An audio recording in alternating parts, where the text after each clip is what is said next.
Hello guys, welcome to KP channel. ನಾನು ಆಶಿಕ್. ನಾನೀಗ ಮಾತಾಡೋಕೊಟ್ಟಿರೋದು ಅಪ್ಕಮಿಂಗ್ ಕನ್ನಡ ಮೂವೀಸ್ನ ಅಪ್ಡೇಟ್ಸ್ ಬಗ್ಗೆ ಆಗಿರುವಂಥದ್ದು. ಎಷ್ಟೊಂದು ಅಪ್ಡೇಟ್ಸ್ ಇದೆ ಅಂದರೆ ನನಗೆ ಒಂದೇ ವಿಡಿಯೋದಲ್ಲಿ ಕವರ್ ಮಾಡೋಕ್ಕಾಗುತ್ತಾ ಅಂತೆಲ್ಲ ಯೋಚನೆ ಮಾಡ್ತಿದ್ದೆ ವಿಡಿಯೋ ಮಾಡೋದಕ್ಕೂ ಮೊದಲು. ತುಂಬಾ ಖುಷಿ ಆಗ್ತಿದೆ. ಅಂದರೆ ಅಪ್ಡೇಟ್ಸ್ ಎಲ್ಲ ಬಂದಾಗ ನಿಮಗೆ ಹೇಳೋದಕ್ಕೆ ನಾನಂತೂ ತುಂಬಾ ಎಕ್ಸೈಟೆಡ್ ಆಗಿರ್ತೀನಿ ಅಂತಲೇ ಹೇಳ್ಬೋದು. ಸೊ ಗೈಸ್, ಯಾವುದನ್ನೆಲ್ಲ ಮಾಡಿದೆ, ಲೆಟ್ಸ್ ಆಟ್ ದ ವಿಡಿಯೋ.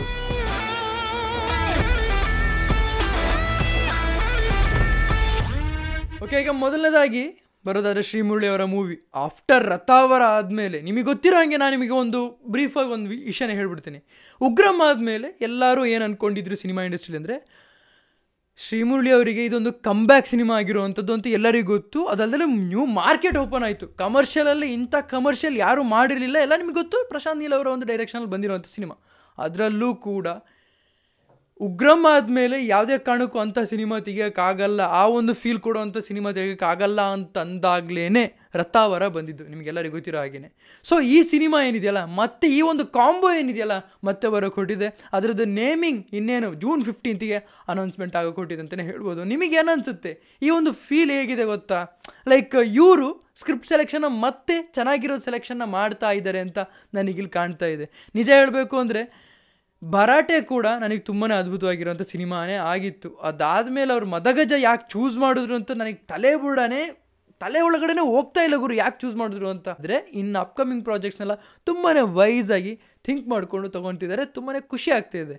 ಇನ್ನು ಭಗೀರ ಅದು ಕೂಡ ಆಗಸ್ಟಿಗೆ ಅಂತೆಲ್ಲ ಆಗಸ್ಟ್ ಬಗ್ಗೆ ಮಾತಾಡೋ ಹಂಗಿಲ್ಲ ಈಗ, ಯಾಕೆಂದರೆ ಆಗಸ್ಟಲ್ಲಿ ಆ ರೇಂಜಿಗೆ ಲಾಕ್ ಆಗೋಗಿದೆ.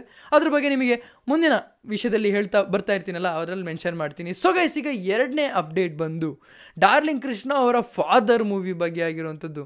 ಫಾದರ್ ಮೂವಿಯ ಒಂದು ಲೈಕ್ ಟೈಟಲ್ ಜೊತೆಗೆ ಡಾರ್ಲಿಂಗ್ ಕೃಷ್ಣ ಅವರನ್ನು ತೋರಿಸಿದಾಗ, ಲೈಕ್ ಅವರ ಬರ್ಡೇಗೆ ವಿಶ್ ಮಾಡಿದಾಗ RC ಸ್ಟುಡಿಯೋಸಿಂದ ಇದೊಂದು ಬಿಗ್ಗೆಸ್ಟ್ ಪ್ರಾಜೆಕ್ಟೇ ಆಗಿರೋವಂಥದ್ದು. ಯಾವುದೇ ಕಾರಣಕ್ಕೂ ಕಾಂಪ್ರಮೈಸ್ ಆಗಿ ಬರ್ತಿರೋವಂಥ ಪ್ರಾಜೆಕ್ಟ್ ಅಲ್ವೇ ಅಲ್ಲ. ಮೇಯ್ನ್ಲಿ ಸ್ಕ್ರಿಪ್ಟ್ನ ಫೋಕಸ್ ಮಾಡಿರೋವಂಥದ್ದು. ಹಾಗೇನೆ ಡಾರ್ಲಿಂಗ್ ಕೃಷ್ಣ ಅವ್ರ ಬಗ್ಗೆನೇ ಮಾತಾಡಬೇಕಾದ್ರೆ ಇನ್ನೊಂದು ಪ್ರೊಡಕ್ಷನ್ 3 ಈ ಒಂದು ಕಾಂಬೋ ಮತ್ತೆ ಸಕ್ಸಸ್ನ ಕಾಣುತ್ತೆ ಅಂತ ನಾನು ಅನ್ಕೊತಾ ಇದ್ದೀನಿ. ಲಾಸ್ಟ್ ಮೂವಿ ಇವ್ರದ್ದು ತುಂಬಾ ಒಂದು ಸ್ಕ್ರಿಪ್ಟ್ ವೈಸ್ ತುಂಬಾ ಅದ್ಭುತವಾಗಿತ್ತು. ಸೊ ಸ್ಟೋರಿ ವೈಸ್ನ ಫೋಕಸ್ ಮಾಡೋವಂಥ 2 ಮೂವಿನ ಡಾರ್ಲಿಂಗ್ ಕೃಷ್ಣ ಅವರು ಚೂಸ್ ಮಾಡಿದ್ದಾರೆ. ಹಲಗಲಿನ ಬಿಡೋದಕ್ಕೆ ಮೇಯ್ನ್ ರೀಸನ್ ಕೂಡ ಇದೇ ಆಗಿರ್ಬೋದು. ಯಾಕೆಂದರೆ ಅವ್ರಿಗೇನು ಅನಿಸುತ್ತೆ ಗೊತ್ತಾ, ನಾನು ಇರೋ ವಿಷಯ ಹೇಳ್ತೀನಿ. ಆ್ಯಸ್ ಅವ್ರು ಸ್ಟಾರ್ ಆಗಿ ರೈಸಿಂಗ್ ಸ್ಟಾರ್ ಆಗಿರೋವಂಥದ್ದು, ಆಲ್ರೆಡಿ ಟೈರ್ 1 ಸ್ಟಾರ್ ಏನಲ್ಲ ಅವರು. ಸೊ ಹೀಗಿರಬೇಕಾದ್ರೆ ಅವ್ರಿಗೆ ಒಂದು ಪ್ರಾಜೆಕ್ಟಿಗೆ, ಒಂದು ಹಿಸ್ಟಾರಿಕಲ್ ಪ್ರಾಜೆಕ್ಟಿಗೆ ಒಂದಕ್ಕೆ ಇಷ್ಟೊಂದು ಟೈಮ್ನ 2 ವರ್ಷ ತೊಗೊತಾರೆ ಅಂತಂದಾಗ ಅವ್ರು ಬೆಳೆಯೋದಕ್ಕಾಗಲ್ಲ. ಇದವರೊಂದು ಸ್ಮಾರ್ಟ್ ಮೂವ್ ಆಗಿರಬಹುದು. ಆದರೂ ನನ್ನ ಕಡೆಯಿಂದ ಹೇಳೋದೇನೆಂದರೆ ಅವ್ರು ಚೂಸ್ ಮಾಡಬೇಕಾಗಿತ್ತು ಅಂತ ದೊಡ್ಡ ಪ್ರಾಜೆಕ್ಟ್ನ ಅಂತ. ನೋಡೋಣ ಗುರು, ಅಪ್ಕಮಿಂಗ್ ಡೇಸಲ್ಲಿ ಆದರೂ ಚೂಸ್ ಮಾಡ್ತಾರೆ. ಆ್ಯಂಡ್ ಹಲಗಲಿ ಮೂವಿ ಏನಿದೆಯಲ್ಲ, ಅದೊಂದು ಒಳ್ಳೆ ಹೀರೋಗೆ ಹೋಗಬೇಕು ಅಂತ ನನ್ನೊಂದು ಆಸೆ ಆಗಿರುವಂಥದ್ದು. ಯಾಕೆ ಅಂದರೆ ಆ ಪ್ರಾಜೆಕ್ಟ್ ಕೂಡ ಅಷ್ಟೇ ಅದ್ಭುತವಾಗಿದೆ. ಅದರಲ್ಲಿ ನಮ್ಮ ಫ್ರೆಂಡ್ ಕೂಡ ಇದ್ದಾರೆ, ಚೇತನ್ ಕೃಷ್ಣ ಅವರು. ಅಂದರೆ ನೀವು ನೋಡಿರ್ತೀರ ಯುವ ಮೂವಿಲಿ, ಅವರು ಕೂಡ ಇದ್ದಾರೆ. ಸೊ ಅವರ ಎಕ್ಸೈಟ್ಮೆಂಟ್ ನನಗೆ ಗೊತ್ತಾಗ್ತಾ ಇದೆ. ಅದರಲ್ಲೇ ಗೊತ್ತಾಯಿತು, ಓಕೆ ಹಲಗಲಿ ಅನ್ನೋ ಸಿನಿಮಾ ಹಿಸ್ಟಾರಿಕಲ್ ಸಿನಿಮಾ ಅದ್ಭುತವಾಗಿ ಬರೋಕೆ ಹೊರಟಿರೋಂಥ ಸಿನಿಮಾ ಅಂತ. ನೋಡೋಣ ಗುರು, ಅದ್ರ ಬಗ್ಗೆನೂ ಮುಂದೆ ಇನ್ನು ಬರೋವಂಥ ಡೇಸಲ್ಲಿ ಮಾತಾಡೋಣ ಅಂತ ಹೇಳ್ತಾ, ಈಗ 3ನೇ ಅಪ್ಡೇಟ್ ಬಂದು ಕೋಟಿ ಮೂವಿ ರಿಲೀಸ್ ಆಗಿಕೊಟ್ಟಿದೆ. ಅದರ ರಿವ್ಯೂ ಕೂಡ ಬರುತ್ತೆ, ನೀವು ಕಾಯ್ತಾ ಇರಿ ಅಂತ ಹೇಳ್ತಾ, ಅದ್ರ ಜೊತೆಗೆ ಒಂದು ಮೆನ್ಷನ್ ಮಾಡಿ ಹೇಳ್ತೀನಿ, ಈ ಥರ ಪ್ರಮೋಷನ್ ಟೈಮಲ್ಲಿ ಗ್ರೌಂಡ್ ಲೆವೆಲಲ್ಲಿ ಮಾತಾಡೋದಕ್ಕೆ ಅವ್ರಿಗೆ ಗೊತ್ತು. ಅಂದರೆ ಈ ಬೇರೆ ಸಿನಿಮಾ ಬಗ್ಗೆ ಮಾತಾಡಬೇಕಾದ್ರೆ ಯಾವ ಸಿನಿಮಾನ ಅಪ್ರಿಷಿಯೇಟ್ ಮಾಡಬೇಕಂತನೂ ಕೂಡ ಗೊತ್ತು. ನಾನು ಯಾವಾಗಲೂ ವೀಡಿಯೋದಲ್ಲಿ ಮೆನ್ಷನ್ ಮಾಡ್ತಿರೋ ಮೂವಿನ ಕೂಡ ಅವ್ರು ಮೆನ್ಷನ್ ಮಾಡಿದ್ರು. ಒಂದು ಬ್ಲಿಂಕ್, ಒಂದು ಶಾಕಾಹಾರಿ ಮೂವಿ ಬಗ್ಗೆ ಮೆನ್ಷನ್ ಮಾಡೋದು ತುಂಬಾ ಖುಷಿ ಆಯಿತು. ಯಾಕೆಂದರೆ ಇದೆಲ್ಲ ಜನರಿಗೆ ನಿಜವಾಗ್ಲೂ ತಲುಪಬೇಕಾಗಿರುವಂಥ ಎಕ್ಸ್ಪೆರಿಮೆಂಟಲ್ ಜೊತೆಗೆ ಒಂದು ಎಮೋಷನ್ಸ್, ಅಂದರೆ ಒಂದು ಸ್ಕ್ರಿಪ್ಟ್ ಅಂತ ಏನು ಬರೀತಾರಲ್ಲ, ನಾವು ಹೇಳ್ತೀವಲ್ಲ ಕನ್ನಡದಲ್ಲಿ ಸಿನಿಮಾನೇ ಬಂದಿಲ್ಲ ಹಾಗೆ ಹೀಗೆ ಅಂತ, ಇಂಥ ಸಿನಿಮಾನ ಸಪೋರ್ಟ್ ಮಾಡಿ ನೋಡಿ ಗುರು, ಆವಾಗ ಗೊತ್ತಾಗುತ್ತೆ.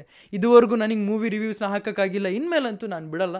ಈಗೆಲ್ಲ ಪರ್ಫೆಕ್ಟಾಗಿ ಸೆಟ್ಟಾಗಿ ಬಂದಿದ್ದೀನಿ ಅಂತ ಹೇಳ್ಬೋದು. ಇತ್ತಾ ಇದ್ದಾರೆ, ಇದ್ರದ್ದು ಟೈಟಲ್ ರಿವ್ಯೂ ಎಲ್ಲ ಆದಷ್ಟು ಬೇಗ ಆಗುತ್ತೆ. ಆದರೆ ಈಗ ರೂಮರ್ಡ್ ಇರುವಂಥದ್ದು ಏನಂತಂದರೆ ನನಗೆ ಗೊತ್ತಾಗ್ತಾ ಇಲ್ಲ 100 ಕೋಟಿ ಬಜೆಟಲ್ಲಿ ಹೇಗೆ ಮಾಡ್ತಿದ್ದಾರೆ ಅಂತ. ನಿಜ ಹೇಳಬೇಕು ಅಂದರೆ ಹೊಂಬಾಳೆ ಪ್ರೊಡಕ್ಷನ್ ಅವರೇ 100 crore ಕೊಡಬೇಕು ಅಂದರೆ 2-3 ಸತಿ ಯೋಚನೆ ಮಾಡ್ತಾರೆ. ಇದು ರೂಮರ್ಡ್ ಆಗೇ ತೊಗೊಳ್ಳಿ, ಮೊದಲೇ ಹೇಳ್ಬಿಡ್ತಾ ಇದ್ದೀನಿ, ರೂಮರ್ಸ್ ಅಂತಲೇ ತೊಗೊಳ್ಳಿ. ಇದು ರೂಮರ್ಡೇ ಆಗಿರೋವಂಥದ್ದು. ಆದರೆ ನಿಮಗೆ ಹೇಳಬೇಕಲ್ಲ, ಒಂದು ಕನ್ನಡ ಸಿನಿಮಾ ಎಫರ್ಟ್ ಆಗ್ತಿದ್ದಾರೆ ಅಂದಾಗ ನಾವು ಹೇಳುವಂಥ ಜವಾಬ್ದಾರಿ ನಮ್ಮದೇ ಆಗಿರುವಂಥದ್ದು. ಮಾರ್ಟಿನಿಂದ ಅಪ್ಡೇಟ್ ಇತ್ತು. ಏನು ವಿಷಯ ಅಂತಂದರೆ ಟೆಕ್ನಾಲಜಿ ಯಾವ್ದು ಬಳಸಿದ್ದಾರೆ ಅಂತ ಒಂದು ಅಪ್ಡೇಟ್ ಬರೋಕ್ಕಿತ್ತು. ಆ್ಯಕ್ಚುಲಿ ಇದು ಮೊನ್ನೆನೇ ಬರಬೇಕಾಗಿತ್ತು ಈ ಅಪ್ಡೇಟ್, ಅದು ಇನ್ನೂ ಬಂದಿಲ್ಲ. ಆದರೆ ಕಾಯ್ತಾ ಇದ್ದೀನಿ. ಯಾಕೆ ಗೊತ್ತಾ, ಇದರಲ್ಲಿ ಅಷ್ಟೊಂದು ಟೆಕ್ನಾಲಜಿನ ಬಳಸಿದ್ದಾರೆ. ಆದರೆ ನಿಮಗೆ ನಾನು ಹೇಳೋಕೊಟ್ಟಿರೋಂಥದ್ದು ಮೊಕೋಬಾಟ್ ಯೂಸ್ ಮಾಡಿದ್ದಾರೆ, ಅದು ಯೂಸ್ ಮಾಡಿದ್ದಾರೆ ಅಲ್ಲ. ಇದರಲ್ಲಿ ಟೆಕ್ನಾಲಜಿಲಿ ನೀವು ಎಂಥ ಮಾಸ್ ಪ್ರೊಡಕ್ಷನ್ ಅಂತ ಹೇಳ್ತೀರಲ್ಲ, ಲಾರ್ಜ್ ಸ್ಕೇಲ್ ಎಳೆದಿರಂತಲ್ಲ, ಅದು ಇದರಲ್ಲಿ ಆಗಿದೆ. ಆ ಒಂದು ಅದನ್ನು ನೋಡೋದಕ್ಕೆ ನಾನು ತುಂಬಾ ಕುತೂಹಲವಾಗಿ ಕಾಯ್ತಾ ಇದ್ದೀನಿ ಅಂತಲೇ ಹೇಳ್ಬೋದು. ಓಕೆ, ಈಗ ಟಾಕ್ಸಿಕ್ ಅಪ್ಡೇಟ್ ಬಗ್ಗೆ ಹೇಳೋದಾದರೆ ಶೂಟಿಂಗ್ ಸ್ಪಾಟಲ್ಲಿ ಬ್ಯಾಂಗ್ಳೂರಿನ ಹಾಟ್ ಆಗಿರುವಂಥ ಪ್ಲೇಸಲ್ಲಿ ಈ ಶೂಟಿಂಗ್ ಸ್ಪಾಟ್ನಲ್ಲಿ ಕನ್ಸ್ಟ್ರಕ್ಷನ್ ಆಗ್ತಾ ಇದೆ ಗುರು, ಅಂದರೆ ದೊಡ್ಡ ಸೆಟ್ನೇ ಹಾಕಿದ್ದಾರೆ, ನಮಗೆ ಅದು ಕಾಣಿಸ್ತಾ ಇದೆ. ಒಂದು ಕೌಬಾಯ್ ಸ್ಟೈಲಲ್ಲೇ ಬರ್ತಿರೋ ಅಂಥ ಒಂದು, ಅಂದರೆ ಆ ಒಂದು ಸೆಟ್ ಕ್ರಿಯೇಟ್ ಆಗ್ತಿರ್ಬೇಕಾದ್ರೆ ನನಗೆ ಗೊತ್ತಾಗ್ತಾ ಇದೆ. ನನಗೆ ಐಡಿಯಾ ಬರ್ತಾ ಇಲ್ಲ ಯಾವ ರೀತಿ ತೆಗೆದುಕೊಟ್ಟಿರೋಂಥ ಸಿನಿಮಾ ಅಂತ, ಆದರೆ ನಮಗೆ ಸ್ಟೈಲಲ್ಲಿ ಗೊತ್ತಾಗ್ತಾ ಇದೆ ಯಾವ ರೀತಿ ಸ್ವ್ಯಾಗ್ ಇರುತ್ತೆ ಅಂತ. ಆಲ್ರೆಡಿ ನಿಮಗೆ ಹೀರೋಯಿನ್ನ ಕನ್ಫರ್ಮೇಷನ್ ಎಲ್ಲ ಲಾಸ್ಟ್ ವಿಡಿಯೋದಲ್ಲೇ ಕೊಟ್ಟಿದ್ದೀನಿ, ಅದ್ರ ಬಗ್ಗೆ ಹೇಳ್ತಾ ಇಲ್ಲ. ಆದರೆ ಈಗ ನಾನು ನೋಡ್ತಿರೋಂಥದ್ದು ದೊಡ್ಡದಾಗಿ ಬಿಲ್ಡ್ ಮಾಡ್ತಿದ್ದಾರಲ್ಲ, ನೀವೇನು ನೋಡ್ತಿರಲ್ಲ ಪಿಕ್ಸ್ನೆಲ್ಲ ದೊಡ್ಡದಾಗಿ ಬಿಲ್ಡ್ ಮಾಡ್ತಿದ್ದಾರೆ ಸೆಟ್ನೆಲ್ಲ, ಅದ್ರ ಕಾಂಪ್ರಮೈಸ್ ಮಾಡ್ತಾ ಇಲ್ಲ.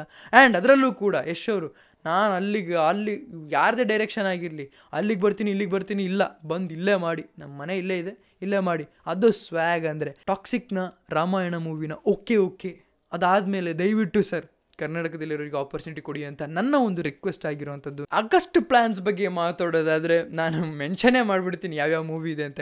UI ಲಾಕ್ ಆಗೋವಂಥ ಚಾನ್ಸಸ್ ಇದೆ. UI ಆದಷ್ಟು ಲೈಕ್ ಹುಡುಕ್ತಾ ಇದ್ದಾರೆ, ನಿಮಗೆ ಇದಕ್ಕಿಂತ ಬೆಸ್ಟ್ ಡೇ ಸಿಗೋಲ್ಲ ಅಂತೆಲ್ಲ ಯೋಚನೆ ಮಾಡ್ಕೊತಾ ಇದ್ದಾರೆ, ಲಾಕ್ ಮಾಡ್ಕೊಬಿಡೋಣ ಅಂತೆಲ್ಲ ಯೋಚನೆ ಮಾಡ್ತಿದ್ದಾರೆ.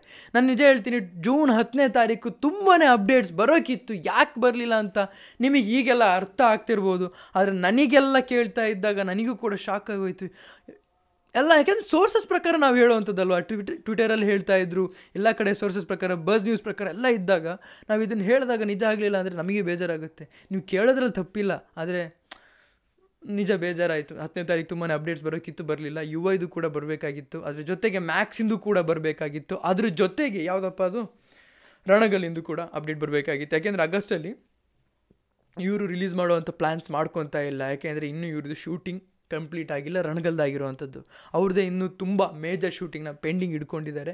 ಆದರೂ ಕೂಡ ಆಗಸ್ಟಲ್ಲಿ ಬರೋಕ್ಕಾಗಲ್ಲ ಅಂತ ಏನಿಲ್ಲ, ಆದರೆ ಮ್ಯಾಕ್ಸು ಮತ್ತು ಇವರು ಕೂಡ ಪ್ಲ್ಯಾನ್ ಮಾಡ್ಕೊತಾರೆ, UI ಕೂಡ ಪ್ಲ್ಯಾನ್ ಮಾಡ್ಕೊತಾ ಇದ್ದಾರೆ. ನೋಡೋಣ ಅಪ್ಕಮಿಂಗ್ ಡೇಸಲ್ಲಿ ಹೇಳೋಣ ಅಂತಲೇ ಹೇಳ್ಬೋದು. ಈಗ ಸದ್ಯಕ್ಕೆ ನನಗೆ ಸಿಕ್ಕಿರೋಂಥ ಜುಲೈಯಲ್ಲಿ ಯಾವುದೇ ಕಾರಣಕ್ಕೂ ಇಲ್ಲಪ್ಪ ಅಂತಲೇ ಓಪನ್ ಆಗಿ ಸೋರ್ಸಸ್ ಪ್ರಕಾರ ಹೇಳಿದ್ದಾರೆ. ಅಂದರೆ ಹತ್ತಿರದಲ್ಲಿ, ತುಂಬ ಹತ್ತಿರದಲ್ಲಿ, ಸೆಟ್ಟಲ್ ಹತ್ತಿರದಲ್ಲಿ ನೋಡಿರೋರೇನೆ ಹೇಳಿರೋವಂಥದ್ದು, ತುಂಬ ಹತ್ತಿರದಲ್ಲಿರೋನೇ ಹೇಳಿರೋವಂಥದ್ದು ಜುಲೈಗೆ ಯಾವುದೇ ಕಾರಣಕ್ಕೂ ಬರೋಕ್ಕೆ ಸಾಧ್ಯ ಇಲ್ಲ ಅಂತ. ನೋಡೋಣ ಗುರು, ಯಾವ್ದು ನನಗೆ ಗೊತ್ತಿರೋಂಗೆ ತುಂಬಾ ಖಾಲಿ ಹೊಡಿತಿದೆಯಲ್ಲ, ಬರಬೇಕಲ್ಲ ಅಂತ ನನಗೆ ಅನ್ನಿಸ್ತಾ ಇರೋವಂಥದ್ದು. ಕೋಟಿ ಬರ್ತಾ ಇದೆ ನಾಳೆ, ನೋಡೋಣ ಅದ್ಭುತವಾಗಿರುತ್ತೆ ಅಂತಲೇ ಅನ್ಕೊತಾ ಇದ್ದೀನಿ. ಇದು ಡೆವಿಲ್ ಬಗ್ಗೆ ಮಾತಾಡ್ತಿದ್ದೀನಿ. ಡೆವಿಲ್ ಡಿಸೆಂಬರಲ್ಲಿ ರಿಲೀಸ್ ಆಗೋಕ್ಕೆ ಸಾಧ್ಯನೇ ಇಲ್ಲ. ಏನು ಶೂಟಿಂಗ್ ಶೆಡ್ಯೂಲ್ನ ಹಾಕ್ಕೊಂಡಿದ್ರು ಅದೆಲ್ಲ ಮಣ್ಪಾಲಾಗಿದೆ. ಈಗ ಆ ಕಸ್ಟಡಿ ಎಕ್ಸ್ಟೆಂಡ್ ಆಗಿದೆ. 7 ದಿನದ ಕಸ್ಟಡಿ ಅಂತ ಏನಿತ್ತು ಅದು 14 ದಿನಕ್ಕೆ ದೂಕಿದ್ದಾರೆ, ಅದು ಇನ್ನೂ ದೂಕ್ತಾರೆ. ಯಾಕೆಂದರೆ ಇಲ್ಲಿ ಫಿಲ್ಮ್ ಇಂಡಸ್ಟ್ರಿಯಿಂದನೇ ಬ್ಯಾನ್ ಮಾಡುವಂಥ ಮಾತುಗಳು ಕೂಡ ಬರ್ತಾ ಇದೆ. ಆ್ಯಂಡ್ ಮಾತಾಡಿದ ತಕ್ಷಣ ಏನು ಆಗುವಂಥದ್ದು ಅಂತಲ್ಲ, ನಾನು ಇದ್ರ ಬಗ್ಗೆ ಮಾತಾಡೋ ಅಂತನಲ್ಲ, ನಾನು ನಿಮಗೆ ಸಿನಿಮಾ ಅಪ್ಡೇಟ್ ಮಾತ್ರ ಕೊಡೋವಂಥವನು. ಸೊ ಈ ಲೈನಪ್ಪಲ್ಲಿ ಏನಿದೆಯಲ್ಲ, ಡೆವಿಲ್, D58, D59 ಇದು ಎಲ್ಲ ಲಾಕ್ ಆಗಿದ್ದೆಲ್ಲ ಎಲ್ಲನೂ ಬಿಟ್ಟು ಹೋಗುವಂಥ ಚಾನ್ಸಸ್ ಇದೆ. ಯಾವುದೇ ಕಾರಣಕ್ಕೂ ಈ ಪ್ರಾಜೆಕ್ಟ್ಸ್ ಎಲ್ಲ ಅಪ್ರೂವ್ನೇ ಆಗದೆ ಇರೋ ರೀತಿ ಕೂಡ ಆಗ್ಬೋದು. ಎಲ್ಲ ನಾವು ಈಗೇನು ಮಾತಾಡೋಕ್ಕಾಗಲ್ಲ, ಯಾಕೆಂದರೆ ಎಲ್ಲ ಕೂಡ ಇರೋದು ಎಲ್ಲ ಕಾನೂನಾತ್ಮಕವಾಗಿ ಏನೇನು ನಡೆಯುತ್ತೆ ಅದೆಲ್ಲ ನಡೆದಾದ್ಮೇಲೆ ನೋಡೋಣ ಗುರು ಏನಾಗುತ್ತೆ ಅಂತ. ನಾವಿಲ್ಲಿ ಸಿನಿಮಾ ಬಗ್ಗೆ ಮಾತ್ರ ಮಾತಾಡ್ತಿರೋ ಅಂಥವ್ರು.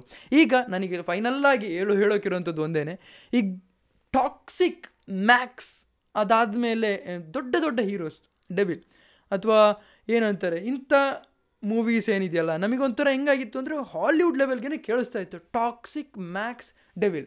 ಸೊ ಈ ಸಿನಿಮಾದಲ್ಲಿ ನಮಗೆ ಆದಷ್ಟು ಈ ಕ್ವಾರ್ಟ್ರಲ್ಲಿ ಕೊಟ್ಟಿದ್ದೀರಿ ಅಂದರೆ ಚೆನ್ನಾಗಿರ್ತಿತ್ತು, ಆಯಿತಾ.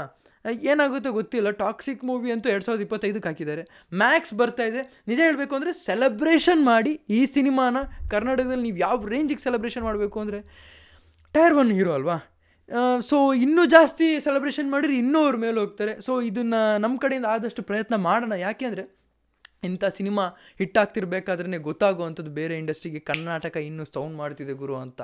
ಸೊ ಡೆವಿಲ್ದಿನ ನೋಡಬೇಕಾಗುತ್ತೆ, ಯಾಕೆಂದರೆ ಈ ಸಲ ಅಂತೂ ಬರೋಕ್ಕೆ ಸಾಧ್ಯನೇ ಇಲ್ಲ. ಅವಾಗ ಬ್ಲಿಂಕ್ ಶಾಕಾಹಾರಿ ಬಂದಿತ್ತು, ನಾನು ಯಾವಾಗಲೂ ಮೆನ್ಷನ್ ಮಾಡಿ ಹೇಳ್ತಾನೆ ಇದ್ದೆ. ಅದು ನಿಮಗೆ ಗೊತ್ತಿದ್ರೆ ದಯವಿಟ್ಟು ಕಮೆಂಟ್ ಸೆಕ್ಷನ್ ತಿಳಿಸಿ ಅಂತ ಹೇಳ್ತಾ ಇವತ್ತು ನೋಡಿ ಇಷ್ಟು ನಿಮ್ಮ ಲೈಕ್ ಮಾಡಿ, ಶೇರ್ ಮಾಡಿ, ಚಾನಲ್ ಹೊಸಬರಾಗಿದ್ದರೆ ಸಬ್ಸ್ಕ್ರೈಬ್ ಮಾಡಿ. So keep watching, love you all, peace. Video ಲಾಸ್ಟಲ್ಲಿ ನಾನು ಹೇಳೋಕ್ಕಿರೋದಂಥದ್ದು ಒಂದೇ, ನಾನು ಈ ಚಾನಲ್ನ ಸ್ಟಾರ್ಟ್ ಮಾಡಿದ್ದೆ ಯಾವುದೊಂದು ಕಾಂಟ್ರವರ್ಷಿಯಲ್ ವಿಷಯ ಮಾತಾಡೋದಕ್ಕಲ್ಲ. ನಾನು ಈ ವೀಡಿಯೋಸ್ನೆಲ್ಲ ಮಾಡ್ತಿರೋದು ನನ್ನ ಖುಷಿಗೋಸ್ಕರ.